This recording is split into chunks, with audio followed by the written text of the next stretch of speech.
जम्मू कश्मीर के मुख्य सचिव डॉक्टर अरुण कुमार मेहता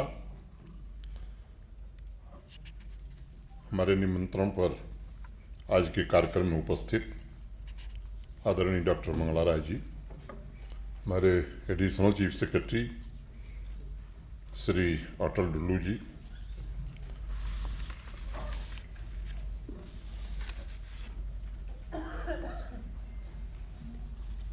दलवई साहब, HS. Gupta ji, doctor J P. Sharma साहब, डॉक्टर नजीर गनई साहब, सभागार में उपस्थित देश के तथा जम्मू कश्मीर के सभी कृषि वैज्ञानिक, हमारे एग्रीकल्चर, हार्टिकल्चर, डिफरेंट डिपार्टमेंट्स के हमारे सभी अधिकारी,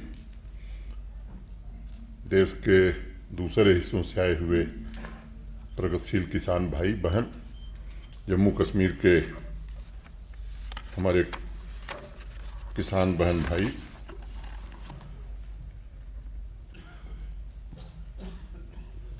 मैं ध्यानपूर्वक डुल्लू साहब से लेकर के और मेहता साहब के बीच जिन लोगों ने बोला है उनको ध्यानपूर्वक मैं सुन रहा था।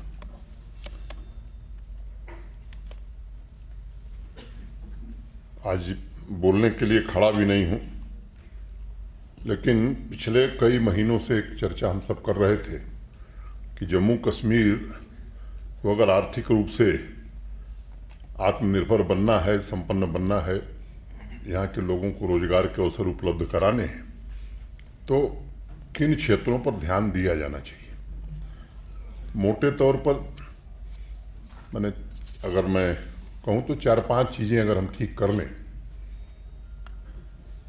तो हमारी दिक्कतें कम हो जाएंगी, हम एक अच्छी स्थिति में आ सकते हैं। जिसमें सबसे बड़ा क्षेत्र हमारा एग्रीकल्चर और एलाइड सेक्टर है, जिस पर कि आज हम चर्चा कर रहे हैं। दूसरा एक क्षेत्र था इंडस्ट्री का, जहां हम प्राइवेट इन्वेस्टमेंट नहीं ला सके थे। आज़ादी से लेकर 1 साल पहले तक मोटे तौर पर 14,000-15,000 करोड़ का इन्वेस्टमेंट हुआ था। अभी जब प्रधानमंत्री जी आए थे 24 अप्रैल को, तो 38,000 करोड़ के इन्वेस्टमेंट की ग्राउंड ब्रेकिंग सेरेमनी हम लोगों ने जम्मू में करी थी। मैं उम्मीद करता हूं कि आने वाले 1 साल में ये 60-70 हज़ार करोड़ के ऊपर जाएगा।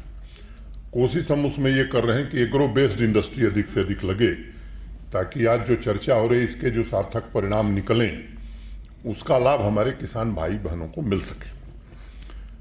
टूरिज्म आप सब जानते हैं, मैं विस्तार में नहीं जाना चाहता हूं क्योंकि आज विषय दूसरा है, उसकी भी अपनी दिक्कतें, उस पर मैं चर्चा नहीं करना चाहता हूं। चौथा, जो यहाँ की विरासत है, हमारा क्राफ्ट है, हैंडीक्राफ्ट, हैंडलूम, अनेक जो हुनर यहाँ के लोगों का है, उसको कैसे हम बड़े पैमाने पर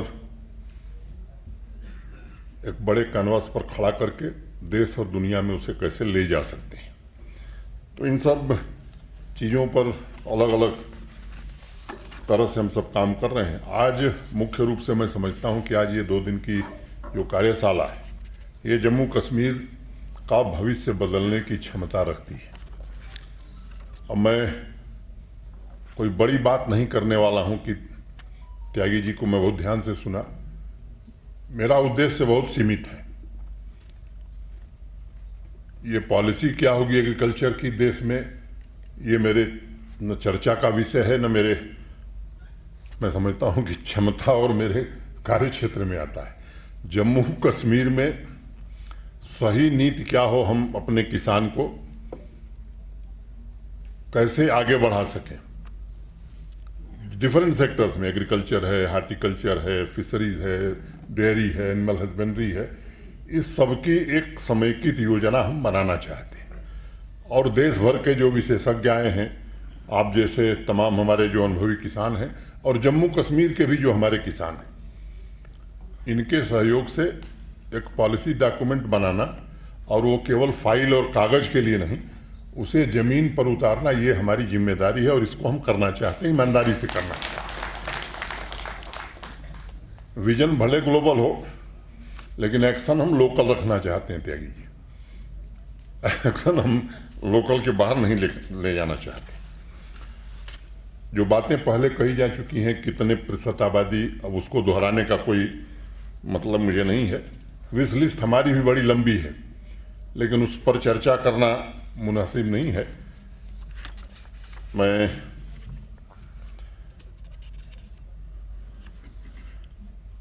कुछ नीतियां ऐसी थीं जिनके कारण मैं समझता हूं कि काफ़ी दिक्कतें थीं। अब एक कानून था भूमि का, लैंड लॉज में, कि एप्पल ऑर्चर्ड अगर आपको लगाना है तो रेवेन्यू मिनिस्टर से परमिशन चाहिए और काटना है तो भी चाहिए। तो उसको थोड़ा हम लोगों ने बदल दिया। अब लगाने के लिए किसी को किसी परमिशन की जरूरत नहीं है। आप जितना चाहें एप्पल ऑर्चर्ड लगाना है तो लगाइए, कोई रोक नहीं है। काटने के लिए परमिशन जरूर चाहिए। एक कानून था यहाँ कि 4 कैनाल से कम जमीन है तो आप हाई डेंसिटी प्लांटेशन नहीं कर सकते। उसको भी बदल दिया है कि गरीब से गरीब आदमी जिसके पास सबसे कम जमीन है उसको सबसे ज़्यादा जो है तो वो भी लगा सकता है। कुछ एरिया वाइज भी कानून थे कि यहाँ ये हो सकता वहाँ नहीं हो सकता, उसको भी बदल दिया है। तो ये जो डिस्क्रिमिनेशन था, मैं समझता हूँ कि वो सब पूरी तरह से बदल दिया गया। अब सबको समान प्रकार की सुविधा और समान प्रकार के अधिकार देने की कोशिश की गई है। ये सच है कि 2 वर्षों में मैं ये नहीं कह सकता हूं कि बड़ी भारी प्रगति हुई है, लेकिन जो आंकड़े अभी बोले गए हैं कि देश के शीर्ष 5 राज्यों में किसानों की आमदनी के मामले में जो शीर्ष 5 राज्य हैं उसमें हम भी अब शामिल हो गए हैं। और ईमानदारी से कहें तो पंजाब हरियाणा के बाद अब हम ही हैं तीसरे नंबर पर, जो फैक्चुअल स्थिति है। 30 सालों में खेती योग्य जमीन में हमने कुल 35,000 हेक्टेयर भूमि जोड़ी है। अब हमें फूड सिक्योरिटी की भी चिंता करनी है, किसान के आमदनी की भी चिंता करनी है, और जम्मू कश्मीर की अर्थव्यवस्था में एग्रीकल्चर और एलाइड सेक्टर का योगदान जो है ये हमारे लिए संतोष का विषय नहीं है, क्योंकि 70% आबादी जिस पर निर्भर है उसका योगदान पूरे जीडीपी में इतना कम हो, इससे हमें संतोष नहीं है। इसको आने वाले 3 साल में कैसे हम डबल कर सकते हैं, मैं समझता हूँ इस कार्यशाला में ये तय होना चाहिए। एक 3 साल का एक्शन प्लान और एक 10 साल का एक्शन प्लान। मुझे लगता है कि वो 3 साल का एक्शन प्लान डुएबल हो, जो हम लोग कर सकते हैं। तो इसलिए बड़ी बात के चक्कर में मैं नहीं हूँ। मैं विशेषज्ञों से, खास तौर से जो डॉक्टर मंगला राय जी, दलोई साहब और भी जितने लोग हैं, और प्रगतिशील किसानों से जिन्होंने सीधा खेत में अनुभव किया, हरियाणा से हमारे भाई आए हैं, इनसे मेरा हाथ जोड़कर निवेदन है कि थोड़ा हमारे किसानों को आप जरूर गाइड करिए, क्योंकि आपका जो ज्ञान होगा वो किसी ज्ञान से बहुत बड़ा होगा। क्योंकि आपका ज्ञान अनुभव पर आधारित ज्ञान है, उससे सीधे लाभ मिलेगा। तो मैं अनुरोध, और दुल्लू साहब से मैं अनुरोध करूँगा कि एक डॉक्टर मंगला राय साहब की अध्यक्षता में एक विशेषज्ञ समिति आप बना दीजिए, जो एक फाइनल ब्लूप्रिंट हमारे लिए तैयार कर दे। एक बात का हम जरूर भरोसा दे सकते हैं कि उसके लिए न पैसे की कमी होगी और न उसे लागू करने में कोई कोताही होने दी जाएगी। वो जरूर हम करेंगे, ये हमारा काम है।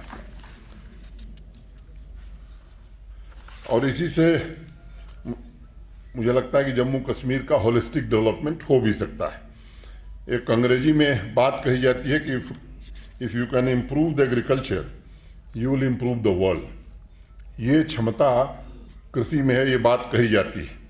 और इसलिए मैं आप सबसे विनम्रतापूर्वक निवेदन करूंगा, माननीय प्रधानमंत्री जी ने पिछले 8 सालों में कृषि के क्षेत्र में ढेर सारे बदलाव किए और अनेक स्टेक होल्डर से चर्चा की है, और मैं कह सकता हूं कि बहुत सारे बदलाव हुए हैं देश में। लेकिन मुझे लगता है कि जम्मू कश्मीर में जो पोटेंशियल है, जो हमारी संभावनाएं हैं, मैं समझता हूं वो असीम है। उसको अधिक से अधिक हम कैसे टैप कर सकें, मंगला राय जी ने विस्तार से पहले ही बताया, मैं उस के विस्तार में नहीं जाना चाहता हूं। लेकिन एक बड़ा तबका है किसानों का जिनके लिए अभी भी खेती वायबल नहीं है, स्टेडी नहीं है और सस्टेनेबल भी नहीं हो पाई। तो इन बातों को भी हमें ध्यान में रखना होगा। और लैंड रिसोर्सेस का 50% उपयोग ही हम कर रहे हैं। संभावना है 200% से ज़्यादा का हम उपयोग कर सकते हैं। और करीब करीब 13.5-14 लाख किसान परिवार हैं और 12 लाख हेक्टेयर जो ज़मीन है हमारे पास वो कृषि लायक है। अब भविष्य में हमें किन चुनौतियों का सामना करना पड़ेगा उसके बारे में भी हमें चर्चा करनी होगी। मिल्क प्रोडक्शन में मुझे बताया गया, आप लोगों ने सुना है कि एक मिल्क डेफिसिट स्टेट था। आज हमारे पास दूध की कमी नहीं, हम सरप्लस होने की स्थिति में हैं। और एक बात मैं ज़रूर कहना चाहूँगा कि पंजाब और हरियाणा से ज़्यादा पैसा हम अपने मिल्क प्रोड्यूसर को दे रहे हैं। पंजाब और हरियाणा से ज़्यादा, जानबूझ करके मैंने कहा कि अमूल जो पैसा देता है उससे ज़्यादा पैसा हम यहाँ देते हैं। ये Jammu Kashmir milk producer organisation जो हमारा है, ठीक है, मामूली हमारी मेंटरिंग कर रहा है, लेकिन 48 रुपये 35 पैसा पर लीटर हम किसान को दे रहे हैं। और मैक्सिमम पंजाब और हरियाणा में 45-46 रुपये से ज़्यादा किसी किसान को नहीं मिल रहा है। अभी 1.5 लाख लीटर मिल्क की प्रोसेसिंग हम कर रहे हैं। हमारा प्लांट आने वाले कुछ दिनों में और शुरू होगा। हमारा लक्ष्य है कि 3 साल के अंदर 5 लाख लीटर दूध की प्रोसेसिंग हमें निश्चित रूप से करनी है। इस दिशा में हम आगे बढ़ना चाहते हैं। सोडी साहब आए हुए हैं, कहीं दिख नहीं रहे हैं, कल मिले थे मुझे, इनको अभी आप लोग सुनेंगे और मैं आभारी हूं उनका। वो काफ़ी हमारी इस मामले में मदद कर रहे हैं। मिलेट मिशन जो अगला वर्ष है 2023, मैं समझता हूं कि मिलेट ईयर के रूप में जाना जाता है। इसके लिए भी हमें योजना बनानी होगी। आज 2022 में हम हैं कि 2023 में हम कैसे इसका सदुपयोग कर सकें, अधिकतम उपयोग कर सकें, ये हमको निश्चित रूप से देखना पड़ेगा और इसमें कोशिश हमें करनी पड़ेगी। Farm mechanisation, credit flow, irrigation, seed replacement, crop diversification, branding, marketing, अनेक विषयों पर 2 साल में अपनी समझ के अनुसार थोड़ा बहुत या ज़्यादा हम लोगों ने काम किया है। लेकिन अब मुझे लगता है कि वक्त आ गया है कि सही तरीके से क्या हमारे लिए सबसे बेहतर रास्ता हो सकता है, वैज्ञानिक दृष्टिकोण से भी और व्यवहारिक दृष्टिकोण से भी। क्योंकि शर्मा साहब मुझे बहुत बुलाते हैं अपनी यूनिवर्सिटी में, इस कास्ट कश्मीर में भी मुझे अनेक बार जाने, तो मैं एक ही बात कहा हूँ, भाई ये लैब वाला काम बंद करके फील्ड तक ले जाइए। क्योंकि लैब में तो हम लोग बहुत कुछ कर देते हैं, जब फील्ड में जाते हैं तो वो प्रभाव हमें दिखाई नहीं पड़ता है। हमारे दोनों कुलपतियों ने, दोनों इंस्टीट्यूट ने काफ़ी, मैं कह सकता हूँ कि मेहनत की है और किसानों का जिस तरह से मेंटरिंग और सहयोग किया, मैं निश्चित रूप से इनका आभारी हूँ। आजकल कृषि के मिशन 4.0 में एक नई टेक्नोलॉजी का भी प्रयोग हो, इसकी चर्चा हो रही है। प्रिसिशन एग्रीकल्चर यानी यथार्थ खेती।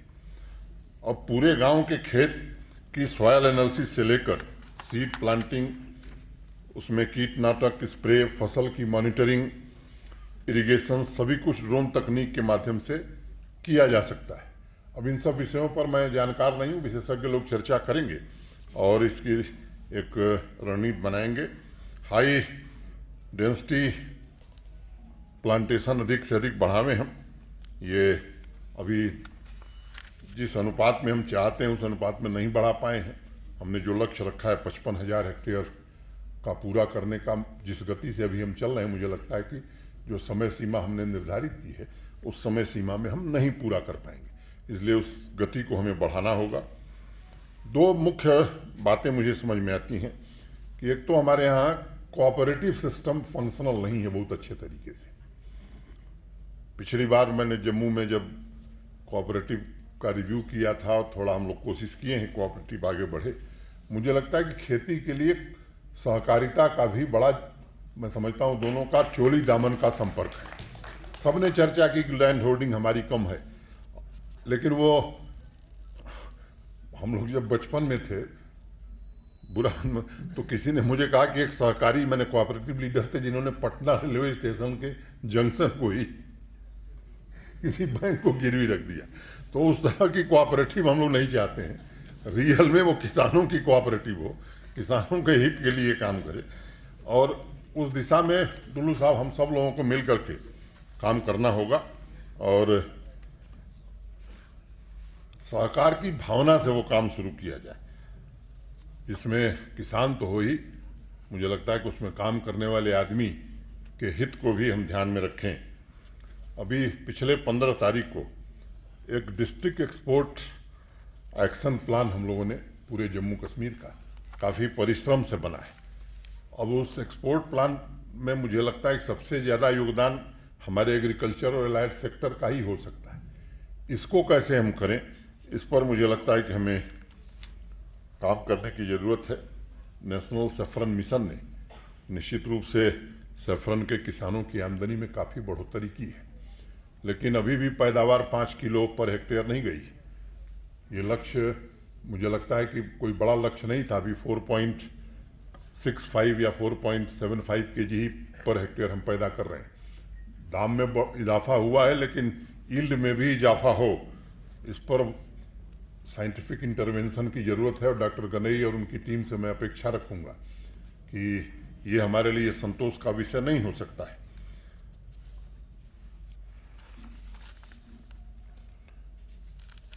बापू महात्मा गांधी की एक बात मैं कह करके अपनी बात खत्म करूंगा कि पानी की बूंदों से समुद्र बनता है, क्योंकि बूंदें आपस में मिलकर पूरी तरह एक हो जाती हैं और एक दूसरे में से अलग नहीं होती।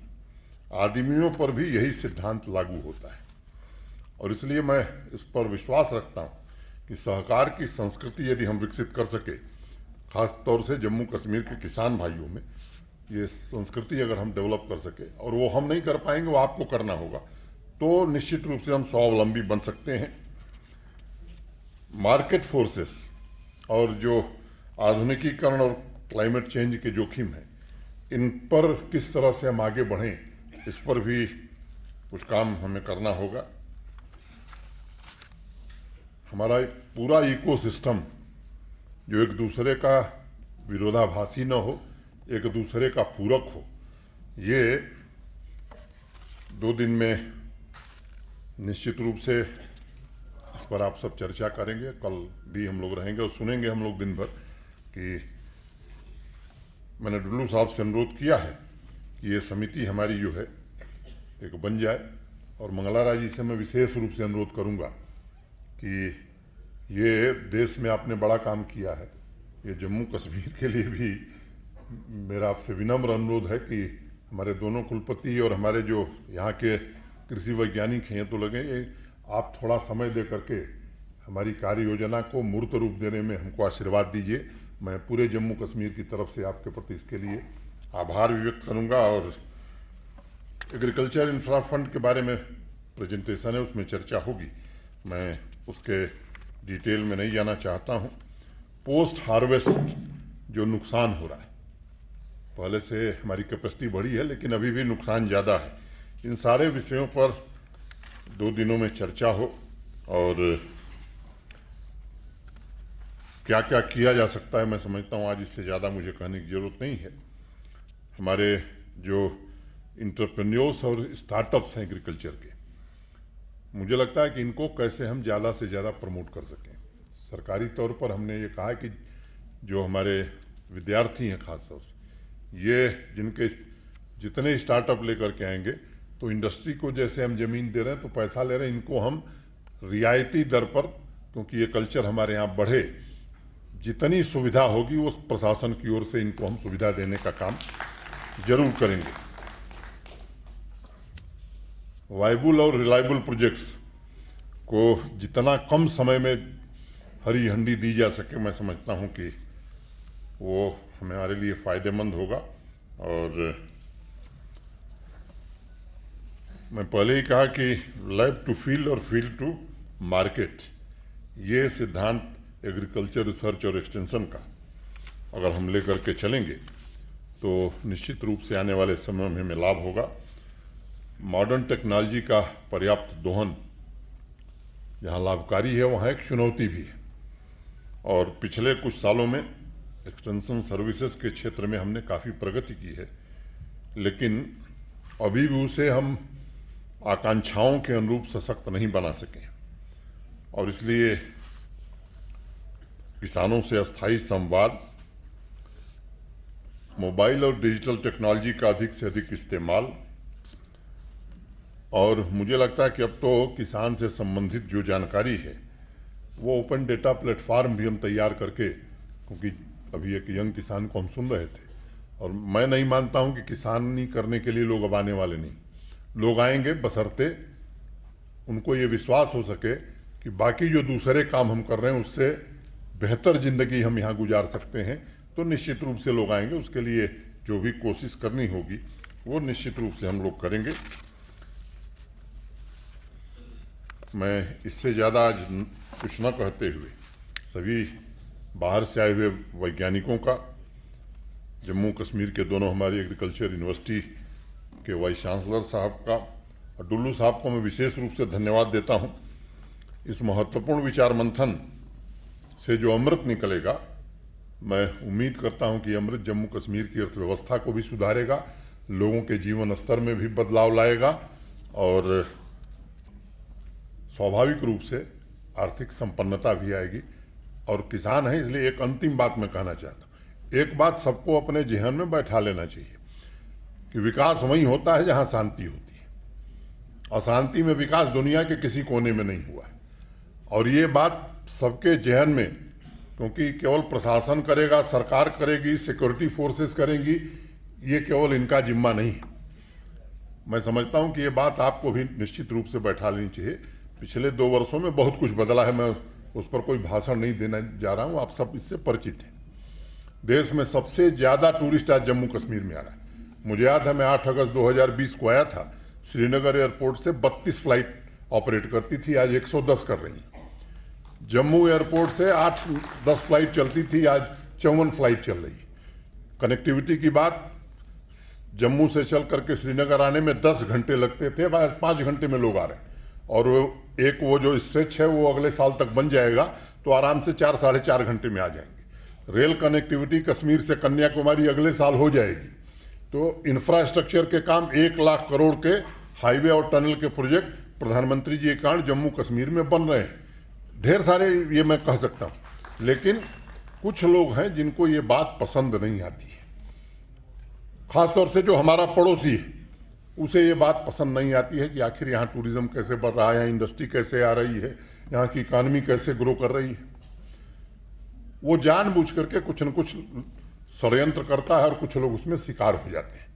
मैं आप सभी किसान भाइयों से, जो जम्मू कश्मीर के रहने वाले, उनसे मैं कहना चाहता हूँ कि ये आपकी भी एक नैतिक जिम्मेदारी है, क्योंकि मैंने पहले कहा कि जहाँ शांति है वहाँ विकास नहीं हो सकता है।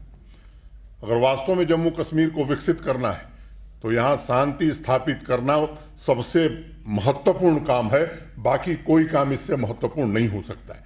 सिक्योरिटी फोर्सेस जी जान से काम में जुटी हुई हैं कि आप लोग अमन चैन से रहिए, लेकिन कुछ लोगों को ये बात मैंने कहा पसंद नहीं है।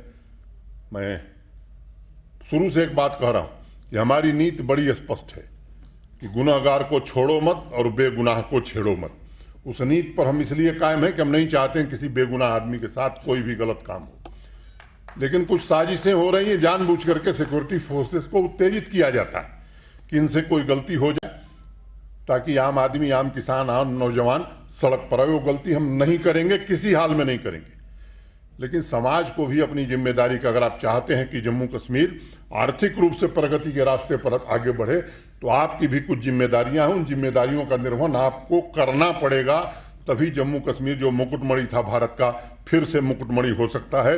इतनी ही बात कह करके मैं आए हुए अतिथियों का हृदय से अभिनंदन करता हूं जम्मू कश्मीर की ओर से, और एक बार विशेष प्रार्थना करता हूं इस 2 दिनों की कार्यशाला में आप सब एक स्पष्ट रणनीति हमारे लिए बनाइए। हम उस पर जरूर चलेंगे और जम्मू कश्मीर के किसानों का भविष्य सुंदर हो, समृद्ध हो, इसकी हर कोशिश करेंगे।